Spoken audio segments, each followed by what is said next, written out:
नमस्कार। Boolean weekly outlook में आपका स्वागत है। सबसे पहले पिछले हफ्ते की अगर परफॉर्मेंस की बात करें तो जैसे कि हम जान रहे हैं कि जियोपॉलिटिकल कंसर्न्स की वजह से कहीं न कहीं बुलियन को सपोर्ट मिलता हुआ दिखाई दे रहा है। हमने देखा कि लगभग पिछले 1 हफ्ते के अंदर सोने ने 8% की बड़ी तेजी दिखाई है।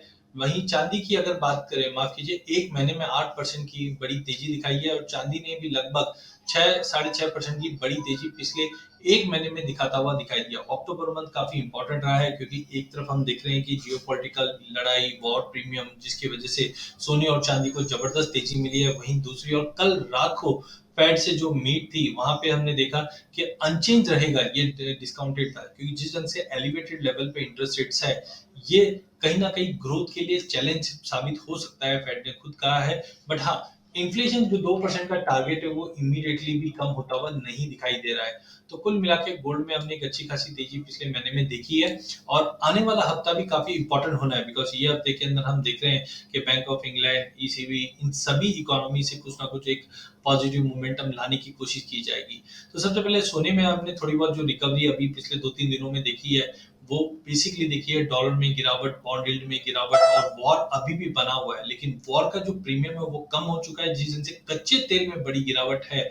ये दर्शाता है कि जो वॉर का कंसर्न था वो अब काफी हद तक कम हो गया है, जिसके चलते एक टेक्निकल करेक्शन गोल्ड में जरूर बनता है बिकॉज डॉलर टर्म्स में 1820 से हमने 2010 तक का एक बड़ा स्पाइक देख चुके हैं। तो $180 की तेजी के बाद $40-50 की गिरावट टेक्निकली बनती है। सीजनैलिटी पे भी अगर आप देखेंगे तो नवंबर मंथ हमेशा मंदी का रहता है।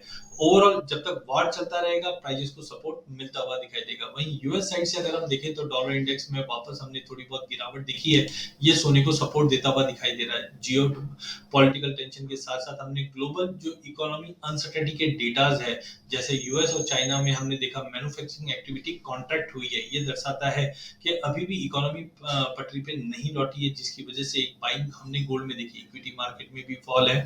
वहीं फिजिकल मार्केट की अगर बात करें तो इंडिया अब फेस्टिवल जोन में आ चुका है। यहाँ पे slow pace of demand continue maintain है। वर्ल्ड गोल्ड काउंसिल का कहना है कि इस बार डिमांड पे थोड़ा हर्ट दिखेगा, लेकिन रिसेंटली हमने देखा फिजिकल मार्केट में थोड़ी बहुत गिरावट के चलते पिछले महीने में एक अच्छी खासी बाइंग वापस लौटती हुई दिखाई दी है। चाइना में प्रीमियम्स की अगर हम बात करें, वहां पे $25 से $40 के प्रीमियम ट्रेड कर रहे हैं जो पहले $50 तक भी हुआ करता था।